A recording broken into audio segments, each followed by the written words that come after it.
जल शक्ति मंत्री स्वतंत्र देव सिंह अयोध्या पहुंचे। शहर के सर्किट हाउस में प्रधानमंत्री के मन की बात कार्यक्रम में शामिल हुए।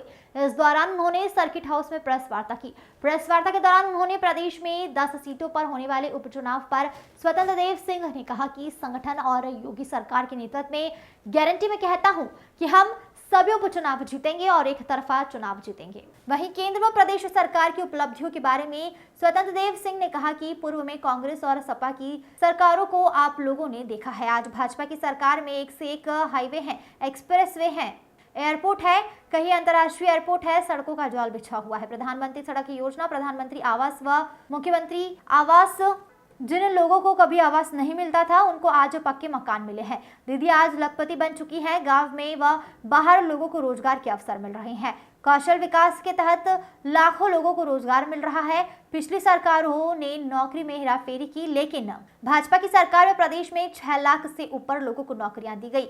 इसमें 1 रुपए का भी भ्रष्टाचार नहीं किया गया। हम 24 घंटे बिजली दे रहे हैं। सपा शासन में बिजली नहीं थी, इसलिए सपा कांग्रेस वाले क्या बोलते हैं उस पर नहीं जाना चाहिए। इन लोगों के शासन में भ्रष्टाचार, लूट और गुंडागर्दी थी। दुनिया के अंदर देश को अपमान हुआ। अब मोदी जी के आने के बाद देश में भी सम्मान बढ़ा और गांव गरीब खुशहाल भी हो रहा है। मोदी सरकार द्वारा राष्ट्रीय औद्योगिक कॉरिडोर विकास कार्यक्रम के अंतर्गत 12 औद्योगिक पार्कों को मंजूरी दी जाएगी। देश के 100 बड़े शहरों के लिए जलापूर्ति, सीवेज ट्रीटमेंट और ठोस अपशिष्ट प्रबंधन परियोजनाएं एवं सेवाएं उपलब्ध कराई जाएंगी। 1 लाख करोड़ के रुपए की वित्तीय कोष से निजी क्षेत्र में वाणिज्यिक स्तर पर अनुसंधान एवं नवाचार को बढ़ावा मिलेगा। मोदी सरकार ने उच्च शिक्षा हेतु छात्रों को 10 लाख रुपए तक की ऋण के लिए वित्तीय सहायता देने का निर्णय लिया है। शिक्षा के बजट में 2013-14 में 65,867 करोड़ रुपए था। अब सरकार ने अभूतपूर्व वृद्धि करके 1,25,638 करोड़ रुपए किया है। सरकार 500 शीर्ष कंपनियों में 1 करोड़ युवाओं को इंटर्नशिप के अवसर प्रदान करने की योजना शुरू करेगी। नई टैक्स व्यवस्था में वेतनभोगी कर्मचारियों को आयकर में 17,500 रुपये तक का टैक्स लाभ देने का प्रावधान इस बजट में रखा गया है। मध्यम वर्ग के लिए सूर्य घर वित्त वर्ष। आप सभी पत्रकार मित्रों को प्रणाम। मंच पर विराजमान हमारे आदरणीय पूर्व सांसद जी, आदरणीय विधायक जी, आदरणीय अध्यक्ष जी, आदरणीय मीडिया प्रभारी जी। वित्त वर्ष 2024-25 में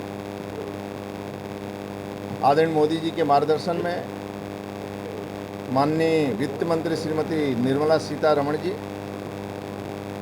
द्वारा प्रस्तुत बजट सर्व समावेशी है।